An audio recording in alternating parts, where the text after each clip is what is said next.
இது வந்து நம்ம மோட்டரை ஆன் பண்ண உடனே மேலே தொட்டிக்கு போகிற லைன் தான் இருக்குது. இந்த லைனில் வந்து நம்ம செட்டப் பண்ணிருக்கோம். மேலே வந்து பைபாஸ் இந்த மாதிரி ஒரு நேரம் தண்ணி போகலாம் பண்ணி நேராக நம்மளோட ஃபில்டருக்கு வர மாதிரி வச்சுக்கோம். இது கேட் வால், இன்னோட கேட் வால், இது அவுட்டோட கேட் வால். தண்ணி நேராக வருது வந்து 2 ஃபில்டர் பண்ணிக்கும் 5 மேக்ரான் பேக்கில் ஃபில்டர் ஆகி சுத்தமான தண்ணியாக க்ளீனான வாட்டராக நமக்கு அவுட்டில் வருது. வந்தோடனே கண்டிஷனர் வருது. கண்டிஷனர் வந்து நம்ம மாடிக்குள்ள வந்து நேனோ பார்ட்டிகல் ப்ராசஸ் பண்ணுறோம். அப்படிங்கும் போது வாட்டரோட திக்னஸ் லெவல் குறைஞ்சு உங்களுக்கு சாஃப்ட் ஆகிடும். இது அவுட் வழியாக மேலே போகுது.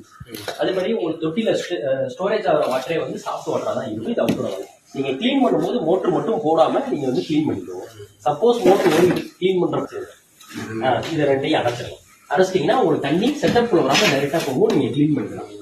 ஆமாம், எப்படி க்ளீன் பண்ணுறது சொல்லுங்கள். இந்த கீழே லெஃப்ட் சைட் திருப்பிங்கன்னா லூஸ் பண்ணுறது, ரைட் சைட் திருப்பிங்கன்னா டைட் பண்ணுறது. இது லூஸ் பண்ணிட்டு நீங்கள் மர கையிலே எடுத்துக்கலாம். இதான் மர. இந்த மரம் கொஞ்சம் வர வர டைட்டாக பிடிச்சோங்க. உள்ள வந்து தண்ணி லோட் ஆகிடும்.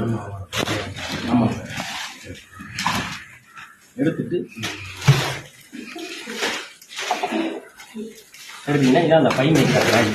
இந்த பேக்கில் டஸ்ட்டு ஃபுல்லாக இவ்வளோ இதுக்கு அரெஸ்ட் ஆகிடும். இதை கவுத்தி தரையில் தட்டிங்கன்னா உங்களுக்கு டஸ்ட்டு ஃபுல்லாக கொட்டிடும். ஜஸ்ட்டு டேபை தொடர்ந்து ரிலீஸ் ஆகிடும். சோப்பு ப்ரெஸ் எல்லாம் போட தேவை. திரும்ப அதே மாதிரி க்ளீன் பண்ணிவிட்டு ஒரு 5 மினிட்ஸ் ஒர்க் தான்.